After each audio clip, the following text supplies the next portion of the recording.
vereadores assinaram uma CLI com o objetivo de esclarecer a situação ocorrida na Operação Tarja Preta. E a gente teve na sexta-feira, assim, eu não estive na reunião, mas nós tivemos o aval do prefeito de que ele não iria contra essa fiscalização do Poder Legislativo.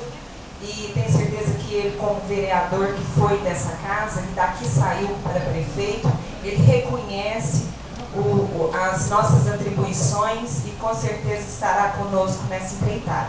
E que diante disso, nós tivemos no início a assinatura de 7 vereadores e outros interessados também em assinar, pediu a vereadora, pediu a esses vereadores que esperássemos até terça-feira para que o requerimento fosse lido.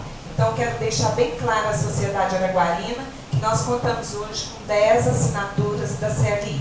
Nós temos 10 vereadores desta casa que assinaram a CLI em relação à Operação Tarja Preta.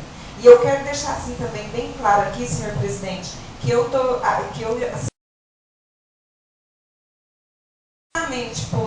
eu primeiro não posso abdicar do meu direito de fiscalizar. Eu acho que é uma questão grave que ultrapassa os limites do território da nossa cidade e eu tenho certeza que o nosso prefeito não vai fazer qualquer tipo de restrição à nossa iniciativa, porque a gente conhece o homem que ele é.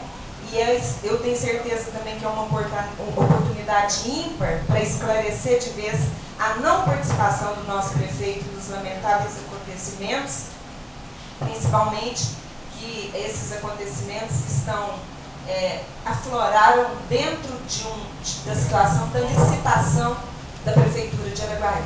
Então, assim, não tenho nenhuma paixão em relação a isso, tá? Mas, assim, eu queria deixar bem claro, não quero, assim, em momento algum, se ficar uma assinatura, a vereadora gostaria de dizer que será dela, se ficar uma pessoa na abertura, eu sei que não são necessários 6 assinaturas, nós já temos 10, mas que se tiver que apresentar esse requerimento aqui com a assinatura só da vereadora, vai ter a assinatura só da vereadora. Nenhuma paixão em relação a isso, tá? Só a minha consciência. Eu quero ser o candidato a vereadora daqui uns dias, que eu possa ir lá e votar em mim. Eu me achar legal para ser vereadora. Só isso. E eu gostaria